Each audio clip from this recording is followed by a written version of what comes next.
Great. Hi, everyone. Good afternoon or good morning, depending on where you're joining us from. Welcome to InfoWay's September Virtual Partnership Panel. We're excited to have you with us today. My name is Morenike Akinyemi, and I am the Director of Corporate Strategy here at Canada Health InfoWay, and also the moderator of today's panel. Today's session is the first of two webinar sessions and is an extension of InfoWay's annual partnership conference, which will be taking place this year between November 17th to the 19th at the Westin Hotel in Ottawa. As many of you know, InfoWay's Partnership Conference is a chance to connect with digital health professionals across the country to learn more about interoperability, standards, digital health innovation, Indigenous care, and the latest initiatives at InfoWay. Registration for the Partnership Conference is now open, so make sure to register and join us for what promises to be a great conference and great discussion. Pivoting to what we're talking about today. So today we'll be discussing essential digital health for the underserved. During this webinar, we'll explore the transformative impact of digital health on underserved communities, featuring insights from dozens of authors. We'll dive into two papers in particular.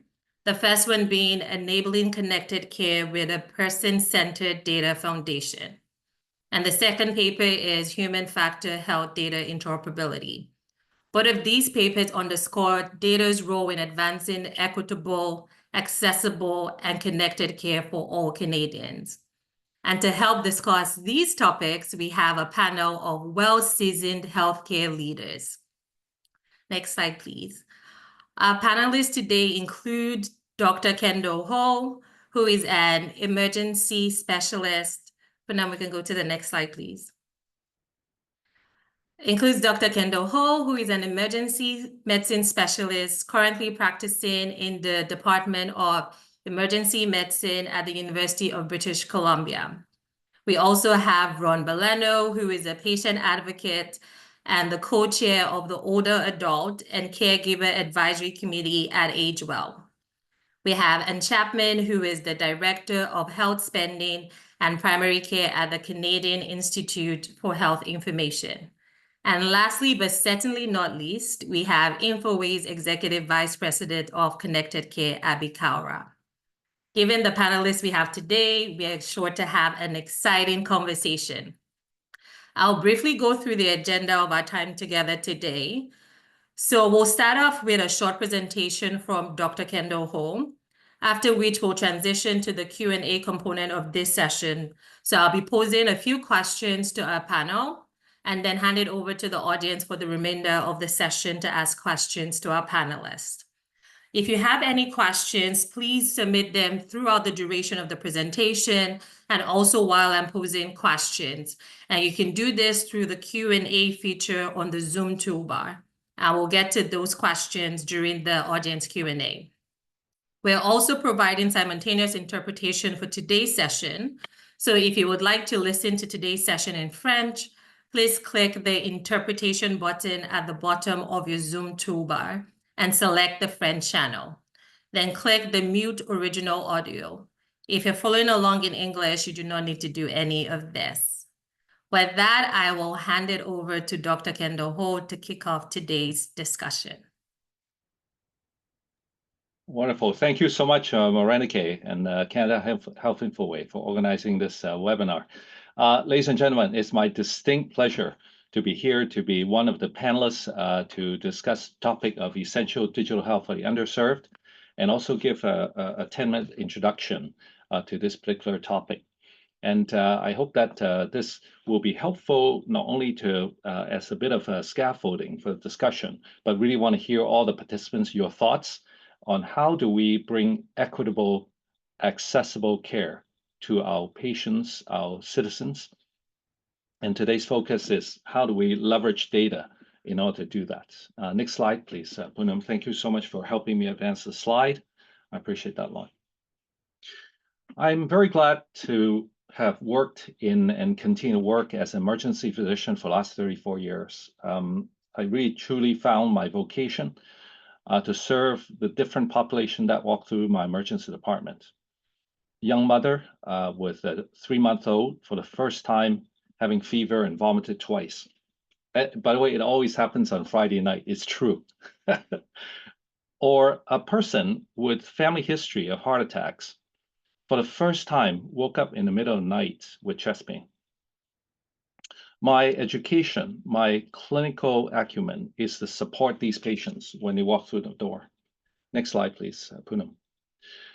With my digital health research over the last 28 years and also participation in supporting policymakers in making choices in my role currently as medical director at the BC Ministry of Health 811 service, I get to see a different view. The view that it's not just my emergency department. How do we as a health system serve all our patients? If you look at the statistics, I'm not sure how for the advancing bars seem to block up some of the data. If you can move that, that'll be great, Puno. In BC and Canada, you can see that because of the distribution of population and the geography, that already start to present some challenges about delivering healthcare to everyone. In BC, it's about 5 people per kilometer square. And across Canada is 4 persons per kilometer square.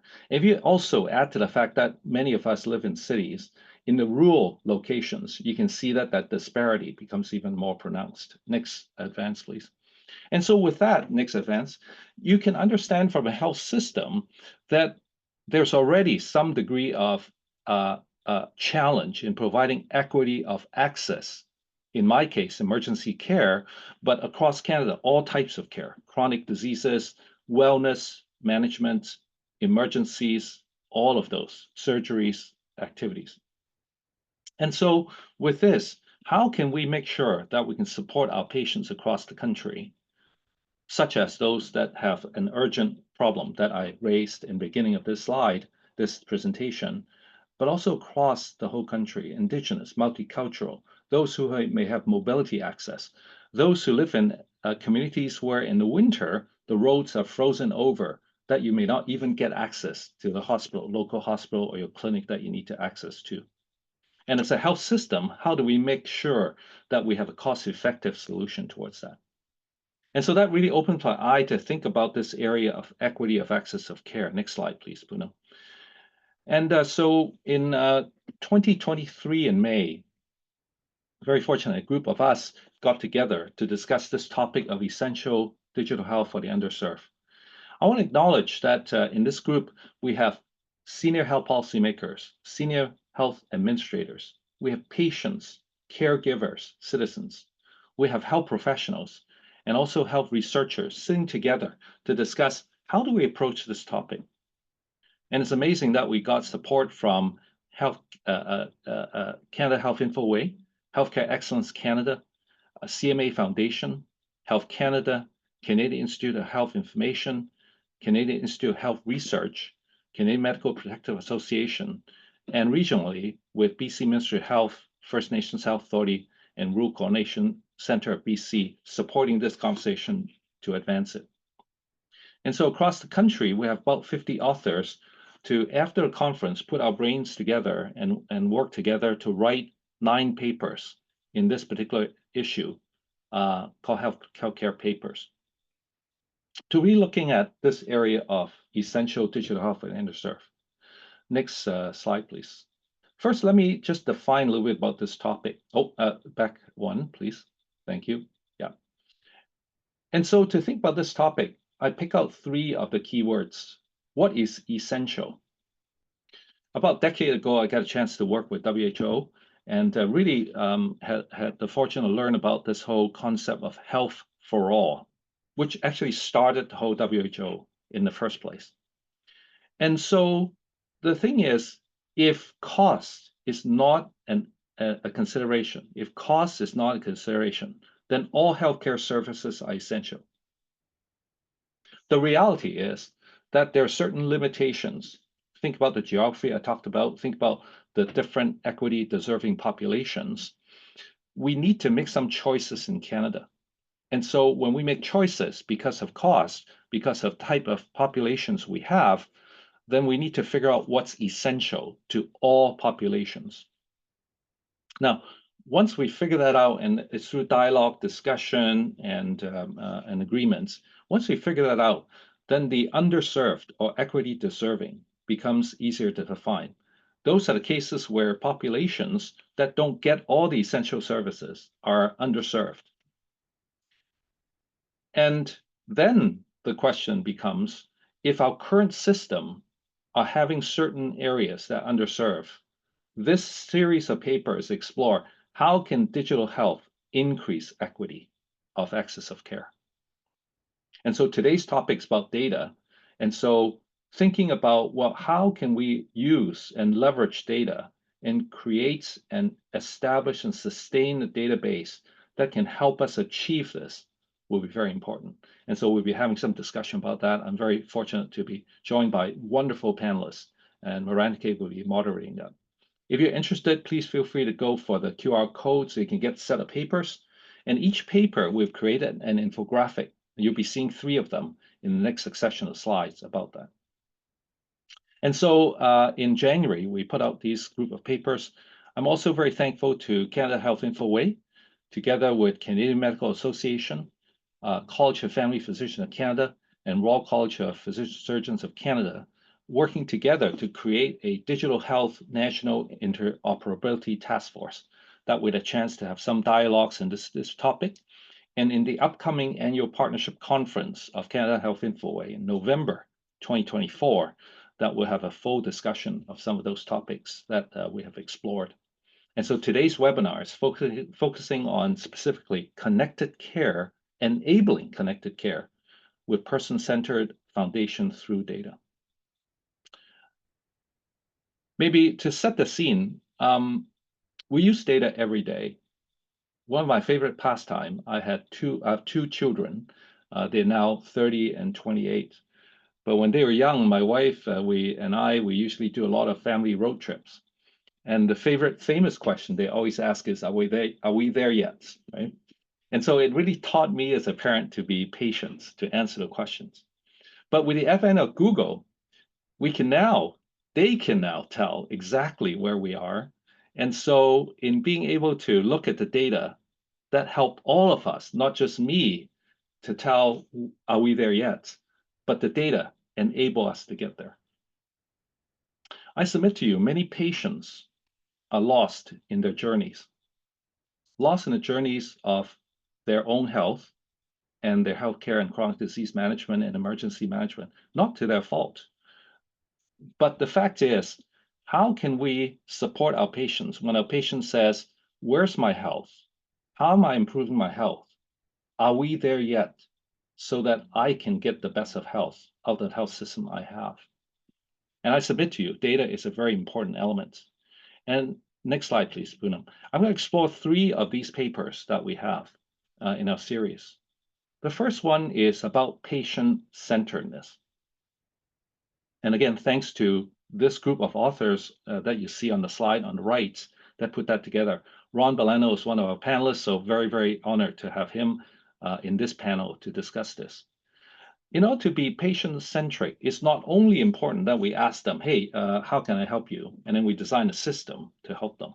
But in fact, in the 3 phases of pre-design, understanding the context of our patients, our general population, our equity deserving population, what are the contexts of their challenges in obtaining healthcare? What are excellent things that they're getting? What are things that they're not getting? And how do we plan with them to figure out what's most important for them? I still remember one of our researchers in kidney disease says, you know, I help patients with renal failures. And in fact, we do a whole bunch of research to improve their electrolytes, improve their functions, improve their pain. But when they talk to patients, one of the things that they don't address in research is how do we address renal patients' itchiness of the skin?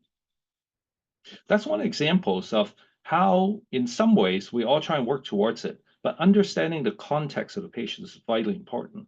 And then the co-design of the product, the digital health product, or co-design the databases, so that we can understand what data will be very important. And then it's not just to design the database, but how do we implement those data How do we implement those data elements so that it helps to continue to improve? And then finally, how do we also, after the design and rollout, that we want to make sure that there's developmental evaluation so that we get 80% right, 90% right, but how do we continue to calibrate to get it to eventually 100% right? And also, how do we get adaptation and also sustainability, not only in the region, but across whole Canada, where we're looking at that. So this data element of patient centricity, of making sure that pre-design, co-design, and post-design, and this loop continues to loop around over time will be very important. Next slide, please, Poonam. And the second paper about the data is about data interoperability. But the important aspect is we all want to hit the target right in the center, optimize health data for interoperability. Again, I want to thank the lead author, Ewan Affleck, and also want to highlight not only all of them, but also Terry Price. In fact, I believe Morenike, they will be at the November partnership conference to actually specifically talk more about this. When we talk about optimized health data, we always look at the light blue part and say, well, how do we make sure that we have common data standards? How do we make sure that we have common data exchange standards, user authentication, internet connectivity, especially in this world of privacy and confidentiality? All of those elements are important. But often the blue circle is even as important, if not more important, to make sure that we get all the light blue standards correct. The communications between us as humans, the culture where we live in, the literacy of our population. And with that, it then helps us to understand the policies that we need to set and the regulations that we need to set. And with that, to understand what specific legislations and governance do we need to put in place so that we can then put the data elements together so that we can optimize healthcare interoperability, the centerpiece of where we want to get to. And Anne is one of our panelists. Again, she's also linked into our next paper. Poonam, please advance. And the third paper that we looked at is in creating this data, what are the key elements that we need to understand, we need to have? At the end of the day, it's not just about, the technical part of it, but the outcome of it is that we will have the type and quality of data that we need to make decisions. This data is accessible and transparent to those who need it most and also to all of us so that we can make choices. We talk about essential digital health, essential care. To make that decision of essentialness, it is very important for us, not only for the populations affected, but for all of us Canadians to be able to transparently look at it. And then finally, to be able to have pan-Canadian standards so that in BC, in Alberta, in Ontario, in Nova Scotia, across the country, in the different territories, that we all have similar type of data so that we can look at comparing apples to apples. It's not about comparing so that we can thump our chest, but it's about comparing so that we can have a bigger, larger picture so that we as Canadians can understand our health system. Again, Anne will be very specifically talk about that as panel. And so, ladies and gentlemen, I'm going to conclude my remarks in about 2 minutes. But I want to come back to my Google example. This summer, very fortunate, I get to travel with my family together to Japan. And so we got into an area where we all are unfamiliar. But to pick out the restaurant that we want to go, we all look at Google together on the iPad. And we all get to understand the journey. We all get to participate in the journey together. And we all arrived at a restaurant and had the best meal of our lives. And so in the same way, how do we support our patients together? Next slide. That we can have today's discussion, the data that is accessible, that's high quality, and that's interoperable and connected. So that taking time on this effort would lead to individual patients, supporting them with the data intelligence that's needed to help them support their own health. For the health system to be able to get the insights, not only for individuals, but for the population health. And for over time, today and the future, that we have intentional improvements of both patients and populations so that our health system is fit for purpose to support all of us to access equitable health. And how can digital health support that? That's the central theme of our discussion today. Thank you very much for all the time for introduction. And Moranke, I'll hand the time back to you. Thank you, Dr. Ho. Thank you for a great presentation that adequately sets the stage for our conversation. I just wanted to ask a quick question. We had one of the participants ask if we can share the deck afterwards. Is this something that we're able to do? Great. So we'll do that after the session today. So I'm going to move into the Q&A piece of our time together today. And I will start with the first question. So the first question is, what work is currently underway to improve connected care for Canadians, and especially the underserved populations? And I will start with you for this question. Thanks very much, Moranica, and hello, everyone. And thank you, Dr. Ho, for that great presentation, connecting the dots for us all. So connected care is a big topic, and the need to improve that in Canada cannot be underscored enough. CIHI and Canada Health Infoway are working together to improve connected care for Canadians, and both Abby and I are going to be talked to that work that we're doing together. I'm going to focus on CIHI's work around data and quality data that is needed to support clinical care and system decision-making, and what we're doing to support moving the needle on connected care in this country. The perspective of the work that Dr. Ho talked about of being patient-centric, you'll see that that's included in the pre-design phases, the co-design, and post-design. That's really, really important. So CIHI is establishing, and I'm going to describe it, it's a long word, it's a pan-Canadian health data content framework. It's like a super standard. And it defines a health data content standard in the context of a common data architecture to ensure that health information is captured consistently and accurately across digital health systems. When fully implemented, it means that we will have consistent, reliable, and usable data in the EMR and the hospital information system, for example, because the data has been standardized, which is really important if you want to move that data, let's say, between a primary care physician and a hospital specialist, for example, in an e-referral or a consult. Both of those clinicians want to understand the data in the same way. We can better represent diversity by including different voices in the development of this health data content, and that's what we're doing. These voices should be included in every step of the process, from determining what data should be collected, how it should be collected, and how it can be appropriately shared, stored, and governed. We need to think outside the box and ensure that digital health tools and systems are evolving to meet the needs of a diverse population in Canada. Currently, for example, most digital health systems are only able to capture one sex or gender field, which is typically a conflation of sex at birth and gender identity.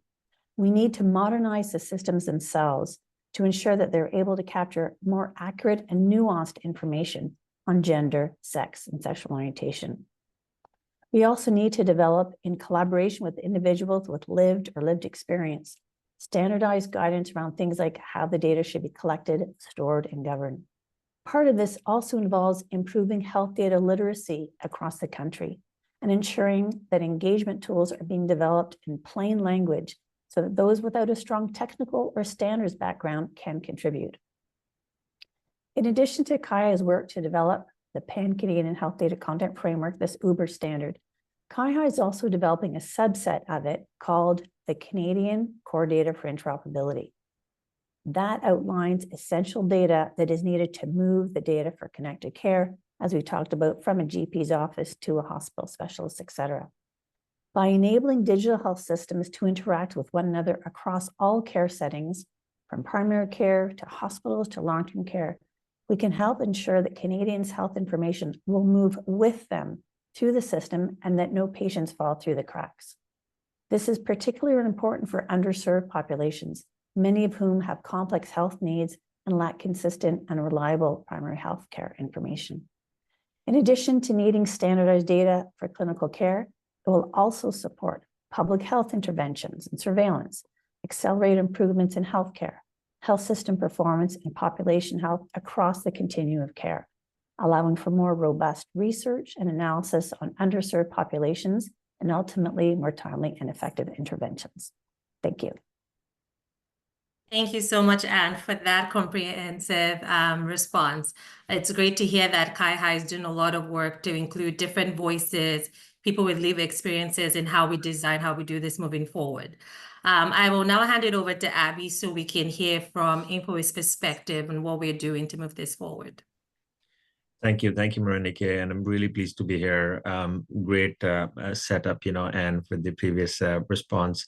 And Dr. Ho, I think you really provide some insightful into a topic that we all know, but I think touching on some of the key things like the equitable access, making sure that we're not creating digital divide within the country. I think those are some very important elements of advancing the connected care, so that we all get benefit from this transformation that we're seeing currently in a data-enabled connected care. I think that's really where most of the health systems are moving forward to, and Canada is no different. So making sure that we don't, as a country, we don't left behind. When we look at some of the journey that some of the other OECD countries have taken, InfoWay, in collaboration with provinces, territories, and CIHI and other PCHOs, we developed a shared pan-Canadian interoperability roadmap. Truly, the intent of that is to advance the journey of the connected care, so that we could the continuity of care could be provided to our citizens.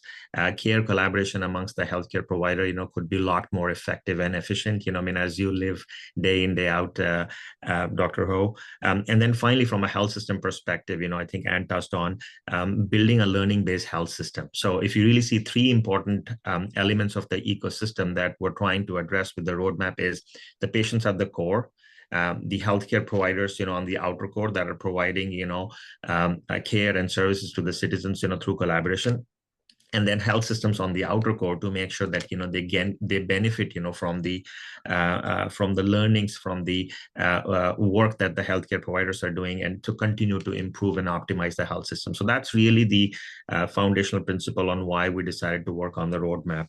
Roadmap really focuses on not only touching on the problems that we face, but also touches on some of the actions that we need to take. So some tangible actions that we could take to start moving the needle in the positive direction. How do we increase the access to the citizens to their electronic health records, so that when they travel, their health information travel with them. So as an example, if a patient in a rural Saskatchewan has to go and seek specialized care either within Saskatchewan or outside Saskatchewan, how do we enable that patient to carry their information, so that they don't have to seek repetitive tests. They don't have to actually repeat the information that they are that the healthcare provider is looking to understand from them, and then it doesn't come in the way of providing continuity of care. So that really is the fundamental behind the work behind the connected care. Now, as we all know, and it is very clear from all the surveys that have been done over the last 3-4 years, more and more Canadians, and I think the latest stat is 4 out of the 5 Canadians really want to be enabled with their health information. They want access to their electronic health information, and they feel they can actually manage their health better if their health record is actually accessible to them in a seamless manner. So that we talked about the nationally the work that is being done, specifically on the underserved population. Canada Health InfoWay, it has been core to its mission to make sure that nobody's left behind. So there are a number of projects and activities InfoWay has been involved and currently being involved in terms of advancing that work. So InfoWay helped develop the digital health resource hub for the First Nations, and this is a comprehensive, rich resource hub that makes information and resources available to the First Nations communities.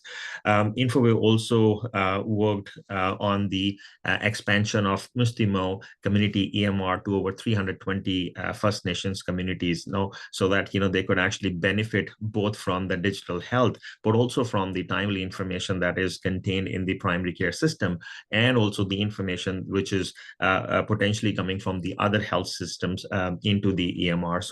So that has been been a journey that, we're proud of, and we continue to work on that. Job is not done there, but, we're well on our way. And then looking ahead, we are actually collaborating with the First Nations Information Governance Center, where we're trying to actually develop a strategy on how the data around the First Nations, could be in a safe and secure manner, could be better collected, but most importantly, how it could be shared, in terms of helping them provide, safe and quality care. So those are some of the work, that Infoway is working on with our partners, to advance the digital health and the connected care work in the benefit of the underserved population. I'm happy to answer any questions later on, but I'll pass it back to you, Marenika. Thank you, Abby. To round off responses for this question, maybe I'll hand it over to you, Dr. Ho, to just round it up for us. Yeah. Well, thank you very much, Anne and Abby. Really lay out the National Foundation.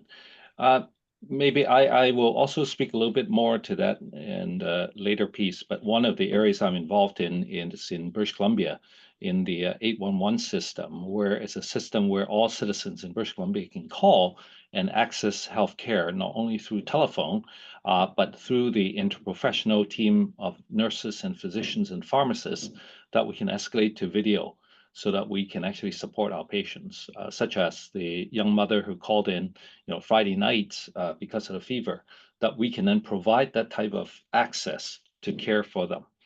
And with that, very fortunately, over the last 4 years, we've generated evidence that this interprofessional care team can divert 7 out of 10 patients away from emergency department when they don't need it, or accelerates 3 out of 10 of them to go to emergency. It's 3 a.m., but your chest pain sounds really challenging. You need to go now. Don't wait till the morning, call your family doctors. And so that kind of supporting patients to understand the appropriate journey on the acute phase is what 811 supports. But as the series of papers that we've talked about in Essential Digital Health for the Underserved, I do encourage, by the way, everyone, if you're interested in those 3 papers I highlighted, that there's a lot more into each of those papers. We also talk about in the papers, rural, remote, indigenous care. How do we use relations to support extending care to those populations? We talk about health human resource. How do we build not only our workforce of today, but workforce of tomorrow?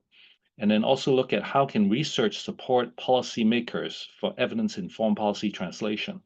And then finally, get back to what Abby talked about. How do we create a learning health system using data as information that guide us in the knowledge of calibrating our system, so eventually become important principles or wisdoms that we can perpetuate the sustainability. All those papers are in there, so we really welcome your thoughts, all your audience, for your feedback. And in the 811 system, we need to learn not only in longitudinally integrating our service to emergency departments, into family doctors' offices, into specialist offices, but also across. How do we make sure that for those who are not having, for example, digital access, or those patients who may not have an emergent department close to them, how do we better serve them? And I think those are the type of things that in a health system that we want to get there, and today's data will help us get there. But without today's data, it's very hard for us to calibrate. And with what Anne and Kai-Hai is doing, with what Abby and Canada Health Info is doing, it helped the health system for us to advance to where we need to be. Thank you, Dr. Ho. One of the key pieces that has come out from all the conversation is ensuring the patient is at the center. And how do we ensure that patients are able to access their health information? So that leads me to the second question, which is, how does patient access to health information reduce harm and improve outcomes? And what role does technical bias play in our current approach to health data interoperability? For this one, I will start with Ron. Thanks, Marenika. So hi, everyone. I'm here coming from many times the voice of the patient, for me as a caregiver as well. So the question with regard to patient access to health information, I'm looking to all of you who's on here. I don't see your faces, but I do hope I'm not preaching to the choir. Well, no, I do hope I'm preaching to the choir. Let me clarify that there. That many of you all know the importance of making sure that the patient does get the data, the tools, the education that they need to take care of their health. Okay. Just like, Abby, you talked about that core in your roadmap. It's the patient that's the core. Okay. So we always have to remember that, the why. So on the piece of reducing harm, pretty much the piece that I'm going to talk about, reducing harm, there's so many places where harm can come if you don't have health information. The one I'm going to pick is timing, okay, just for this. Timing is a big one, okay? We only have so much time in our lives, and that piece to get that data, okay, the information from Dr. Ho, okay, can we reduce that? Can we get it instantaneously? Okay, if we don't get that in time, that's the difference of life or death for some people. That's the difference of their life journey as to how they're going to live their life if they just didn't get that information in time. So that's a piece that I want to throw out there regarding harm. With regards to knowledge, okay, the information, okay, sometimes it's just sitting there on a piece of paper. I've heard people, patients saying, yeah, it was just sitting there and I didn't get that data. I didn't get that piece of information that I could have taken control of my own life if I knew that piece of information. Okay, so this is not to put it on anyone specifically, but patient data, digital health, making sure everyone gets that will improve everyone's life there if we can speed that up. So timing is a big thing I want everyone to kind of be aware of. Besides data, there's a data piece, but also the access to the tools, okay? So tools could be who has access to Zoom to be on this call, who has access to the internet, okay? Patients don't have that. Policy, specifically around rural communities, okay? Where do we set it up, okay? How do we get it to everybody out there? I always say in this space, let's learn from those that are in the plumbing system, the water system. I always say, if we haven't gotten water right, if people don't have access to water, then we're not going to have access to the internet, to digital data and all that stuff. And I've always said that when it comes to digital health, or just even technology, it's never going to be fair. Okay, that I don't know a time it's ever been fair, but how can we make it more fair for Canadians across Canada? So can we do better? Yes, we can always do better. Improving the essential outcomes regarding equitable care. We want to make sure that patients can take control of their health. I believe that sometimes we always put it on you guys, on the healthcare system, that, hey, it's on you, but it's actually also on us. Okay, we need to be empowered to say, we'll do it ourselves, okay, but just help us get there. Many are having their wearables. Okay, that's digital health right there. Do I need to go into the office, okay, to see Dr. Ho and say, oh yeah, that's my blood pressure. Okay, that's my heart rate. Okay, do we need to do that? So we can improve that. So that's some ways that we can improve upon that. Tech bias, I want to talk about that a bit. Who shows up at the table? Who's developing this? Okay, are the patients there helping out? Okay, to say, hey, you're forgetting about this. You need to make sure that this patient population is in the conversation, or how are they going to even learn about this? Or language, okay? We even have issues just communicating with people on the language piece as to what's that word, interoperability? Okay, patients won't even know what that word is. I'm gonna let you know. And I've had to practice that word the first time I heard it for like 5 minutes, interoperability.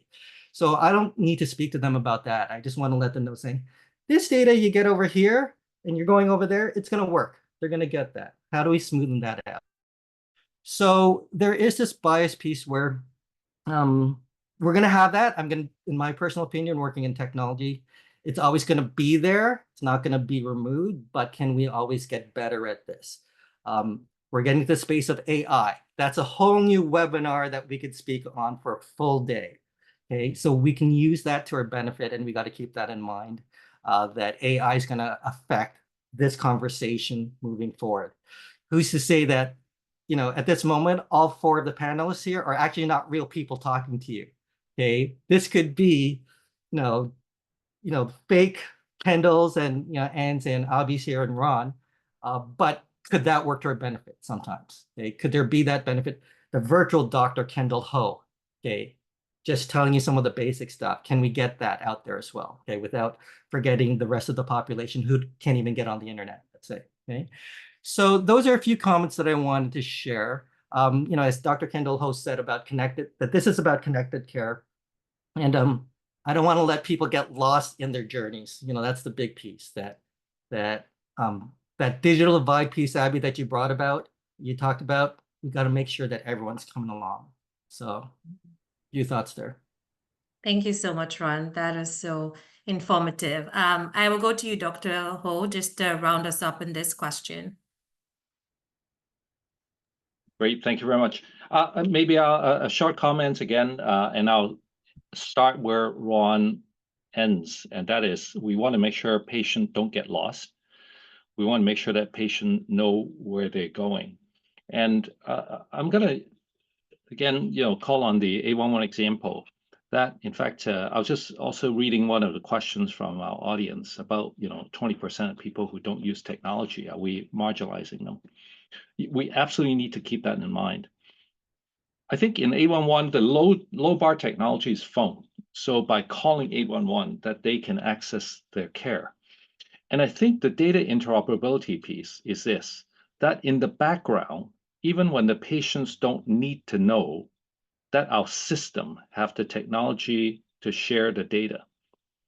For example, if I were to say to a patient, yeah, you need to go to emergency. Today, what I can do in British Columbia is to upload the data into a location where the patients, when they go to the emergency department, the nurse and physicians there can go to that data pool and pull that data down. So the patients don't need to repeat what they told to me, but the health professionals can do that. I can't imagine if one day after I coded those data, that as the patient are going to the emergency, the data already reached their electronic health record. And when the patient shows up and speak to the triage nurse, the nurse already pulled it up and say, yes, Ron, I know that you're coming. In fact, I read through this. You need to go in. I have a bed for you. In that case, Ron doesn't really need to use digital technology per se, but the health system enable that data to happen so seamlessly that data help Ron to get to what type of help he needs. Today, when we walk into a bank, when I was in Japan, I put my bank card into a machine, I can get money. Well, that's because there's a system behind it so that the banks figure out how to make sure that you have enough cash so that you can, have this amount of money available for me to access. Tomorrow, for the patient with their card, as Abby talked about, across the country, to be able to use that card anywhere in your hometown, anywhere across Canada, that your data follows you.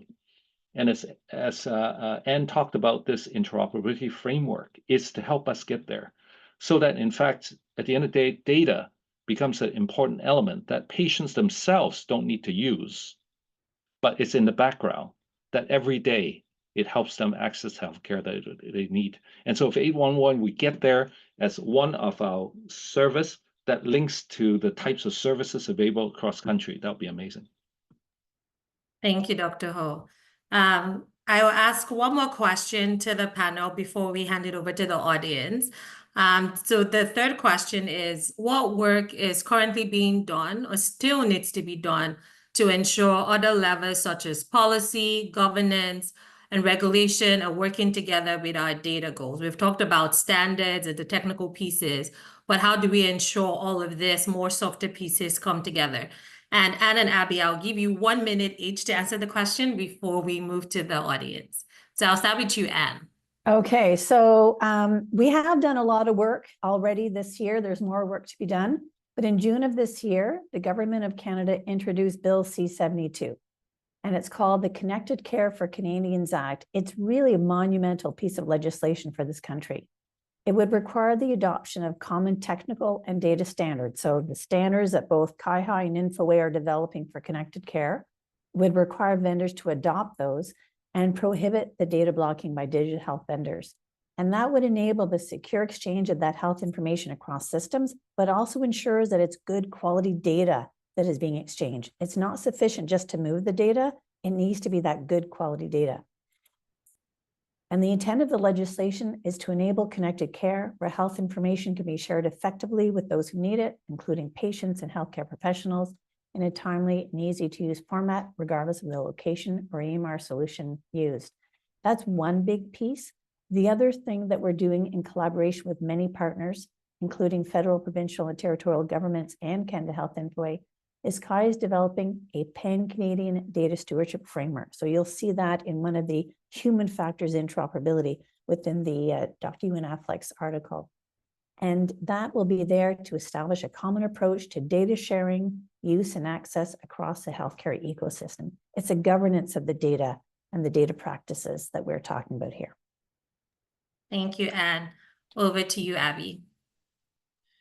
Yeah, I'll keep it short since Anne covered the proposed bill, which is the C-72 and the data stewardship work.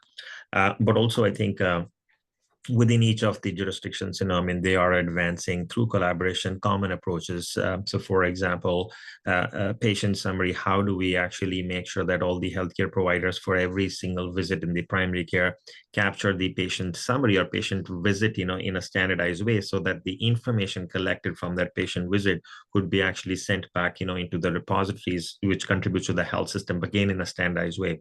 So it's very encouraging to see that instead of every single jurisdiction trying to actually solve that or trying to implement that on their own, they're taking, a national approach and trying to do that. This is helping, the ecosystem in terms of the vendors. The vendors don't have to implement things 13 different times. So I think without, even without a solid legislation in place, I can already see that jurisdictions are now starting to realize the importance of collaborating and working together on national approaches, because going individually, going solo on their own for many years, have resulted in slow speed in terms of delivering these solutions to the market. So that has really helped a lot. And final piece is really private sector has come along a big way. I think it's quite encouraging to see how private sector, has come along and really brought some innovative solutions, together to the market, and also make it easy, for the clinician community, for the patient community to understand and adopt those solutions. So I think they are taking a huge step forward, even though, there is no set legislation in place, but I think they're moving forward in helping and recognizing the common priorities that we all share, which is really around addressing the clinician burnout, making sure that the citizens have access to their health record. So those two fundamental goals are now built into the private sector, and they're starting to move together. So those are some things, which are happening in a collaborative manner in our ecosystem. Thank you, Abby, and thank you to the panelists for answering our questions. We'll now move to the audience Q&A piece. So as mentioned earlier, please feel free to submit your questions using the Q&A feature on the Zoom toolbar. We do have a question here. So it says, I just want to thank our panelists today for this great presentation. My question is with implementing digital tools and new technology for providers, clinical staffs, and patients. Has there been conversation around a change management approach for implementing these tools, particularly for communities who may have not had access to digital tools prior? Abby, maybe I'll start with you for this one. Sure. No, great question. I think the answer lies in the fact that, don't start from the technology, but start from actually addressing the problem for the patients and the clinicians. As they say, keep the patient-centric design into whatever product we're developing. And then the technology is the after fact, that actually enables it. So technology solves for how, but I think the importance of defining the what, with patients at the core, how do we make it easy for them to access the information? How do we make it easy for them to capture their consent? How do we make it easy for them to actually view who has actually used their data based on the consent? So keeping them into the centric design is very critical. Likewise, for clinicians, I think the importance is ease of use. So how do you make it easy for them to make sure that, as we come, with new products and new solutions, it doesn't add to their workload. In fact, how do we actually take some of the workload off their plate, by leveraging some of the work, with AI. But it's important to understand their workflow. It's very important to understand, what are their activities that they do before we actually bring technology into the mix. So that's one part of it. The other levers that some of the international countries have used to fast forward this is the usage of the incentives, because incentives play a very important role, when you actually look at ways to incentivize the clinicians, who are especially the early adopters, who are investing their time into implementing these solutions and making sure that they stay from a sustainability standpoint. So how do you find an appropriate incentive model, who are invest for the physicians and the clinicians who are investing their time in advancing and making these products, and making sure that they stay in the market. So those are some of the strategies that we are looking at. And Infoway and likewise SkyHigh, we have number of healthcare providers, clinicians, nurse practitioners into the work that we do. And then the technologies come into the mix. So that's what I would say. Thank you, Abby. Ron, I would like to hear from you from a patient perspective. What type of change management approaches do you think can help with ensuring we're carrying everyone along? So just like what Abby said, I'm a big fan of one of the 7 habits, begin with the end in mind. Okay. So you kind of start with the patient. All this has to work towards back of the patient. And if you start with them, my tip always will be with the patients and even with staff and clinicians that you're trying to create a solution for, is you ask the feeling question. Okay. Many people don't realize you're always trying to be logistical and technical with all these things, but ask the feeling question and reverse engineer, how did you get to that? Okay. Some of them will say feelings that, well, I'm afraid of that. I don't trust that. Okay. And all these questions, or they'll say, I'm confident in this. You want to get to that confidence when it comes to digital health and tools and all that. So I say, start with the feeling question and reverse engineer to kind of say, oh, how did we get to that? How do we remove those barriers? How do we increase those feelings? Okay, what is it that's working? So that's one of the tips I'm just going to throw out that has worked for me in many places when it comes to this. Begin with the end in mind, specifically the patient, okay, or how will it serve the patient, and then reverse engineer back once you kind of know those feelings and to see if where you're going is going to be on the right path there. Thank you, Ron. Just looking at a question from the chat, and it says, do the tech and data standards include a fingerprint of patient's chat that the patient can view? That is, the patient can see who accessed their chat and what information in their chat was viewed. Ron, I see you say you have a response. Did you want to comment on this, or was that a different question? So that was for something else. But so I think what I'm hearing is like the breadcrumbs as to knowing who touched this along the way. Yeah. So. And did you want to comment on this question? Yes, I just have to find my unmute button. No worries. Yes, this is really good. This is exactly the kind of information that we are seeking from our patient partners that are part of the development process of this Uber data standard. And it is what is the information around consent? Who do you want to see your information? And what part of that information do you want seen? And that is what we're building into this data content standard. That's a really excellent question. It's very important as we're building this together. Thank you, Anne. And Dr. Ho, I saw you wanted to comment on the change management piece. Did you want to just provide a few points on that? Yeah, thanks. Thank you very much. I love the what Abby and Ron said about change, and of course, and the importance of the who has touched the data and the accuracy of it underpinning that question. I think for health professionals, the change is important, the compensation is important. There are 3 questions that help change health professionals. And again, it's in the paper, one of the papers about building the future health human workforce in digital health in the healthcare papers. I think number 1 is, if we were to change, what problems are we trying to address in making that change? I think health professionals would want to ask that question to start. And then the second question is, what's the evidence that it has created positive change? And so that's often people then talk about, well, show me how has that been helpful and what's the evidence? And we look for studies, etc. And then the third question is, how does that fit into the workflow? Many of us go to work, conceptually, we know, there are a lot of information on the internet, so go there to look for information about managing fever on a young child.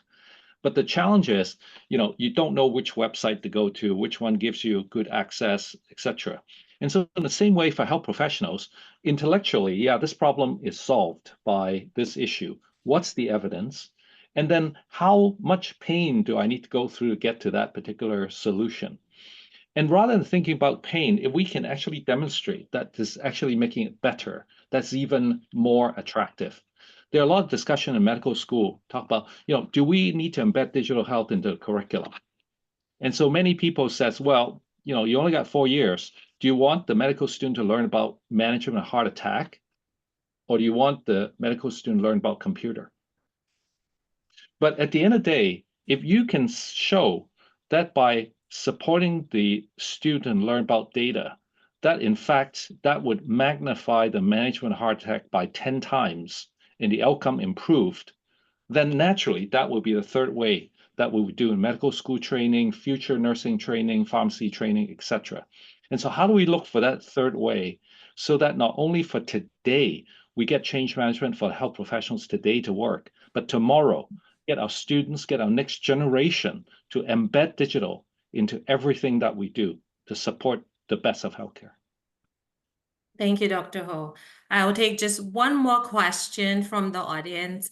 And the last one is, cultural considerations are a challenge in digital health. Is there any work being done in this regard? How to help use digital technology when it comes to various backgrounds found within Canada? And Dr. Ho, I think based on some of your work, you might be able to answer this question. Thank you very much. I'll keep it short again. I think foundational to that very important question is really about the dignity of every individual. The whole discussion about diversity, equity, inclusion is about that. It's about the fact that we in Canada value that. We as a health system value that. And so understanding, for example, in Indigenous delivery of care, that it pains me to know that in the BC study of the health system, that emergency department is one of the biggest offenders in introducing systemic racism in treating Indigenous populations. And since that report came out in plain sight, we've been, as an emergency committee, try to overcome that and learn more about safety, cultural safety, and racism. And I don't mean to keep referring back to the paper, but there's a group of authors who wrote about rural, remote, and Indigenous populations. How do we use relations to support building up of cultural safety? So again, I want to draw attention to that paper and the authors there, if you're interested in that. And so in 811 in BC, in the real-time virtual support system, that we ensure that all our practitioners have cultural safety training and to become aware of it, and then continue to learn from it, one patient at a time, one care episode at a time, one impact at a time. And so I think over time in our health system, the same way that we need to emphasize that in the data that we do, in the service that we do, in the types of organization, health, human resources that we do, that cultural safety and equity, diversity, and inclusion has to go through every fabric of what we do. Thank you so much, Dr. Ho, and thank you to our panelists for such a productive discussion and sharing how equitable access to information can help improve healthcare for all Canadians. And also thank you to you, the audience, for participating today and continuing to engage in this important conversations around digital health and its transformative potential on the health of underserved communities. If you enjoyed the conversation today, I invite you to register for the free October virtual webinar panel, where we will hear from the past Canadian Medical Association President, Dr. Kathleen Ross, as well as other champions of connected care. As previously mentioned at the start of the call, registration is also now open for InfoWays Partnership Conference. This year's theme is Pathways to Progress, Advancing Connected Care in Canada. Register today to take advantage of the early bird discount, and you can do that by, I think, next slide, please, Poonam, by scanning the QR code or clicking the link in the chat. Thank you all again for joining us today. We hope to see you at the conference in November as well as the one next month. And I hope you have a lovely rest of the day. Thank you, everyone.